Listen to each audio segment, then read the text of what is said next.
Welcome to Meon Springs.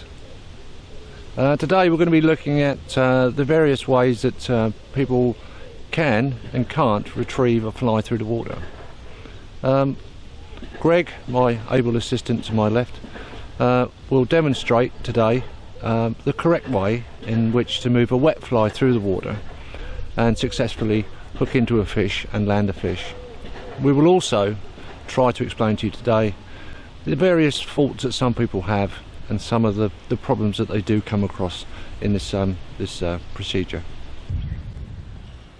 Right, now Greg is now retrieving. Now we're going to take 2 points here. One, we're going to keep an eye on his feet, and the other we're going to keep an eye on that rod tip. Now the rod tip itself is being kept as close to the water as possible. That is therefore avoiding any slack line. So if anything was to take that fly, you would feel it directly and be able to lift that rod and set the hook. Greg has now taken up a position which is normally seen on the bank. And what you'll notice is that he's got the rod tip very high, which is showing an awful lot of slack line below the rod tip.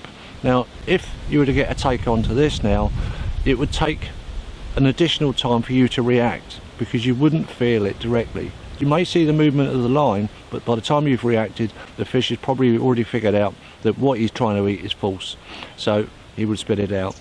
So we try and avoid this. Alright, we call it in the trade the garden gnome syndrome. Fine, now Greg is retrieving. Now as you can notice that Greg has now moved his feet and he has now stood on his fly line. Right, as you can see now, when Greg is retrieving this line through, we've got excess line now on the floor by his feet. Now you can see that Greg is keeping his feet well away from where that line is. Should he get a take, there's nothing going to stop that line from going back out again if Greg needs to let that fish take a run.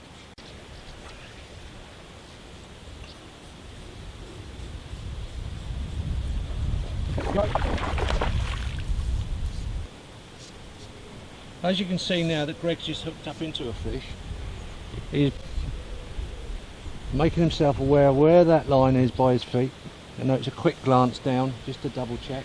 Again, keeping that rod high. Notice the way that he's not forcing that fish in. He's letting that fish tire itself out. The fly line has not gone beyond the tip of the rod. That fly line is still outside. We don't want that line going down the rod. What could cause, if that line does go down through the rod, is that your braided loop could get caught on one of those eyes and snap the tip of your rod off. So avoid that at all costs.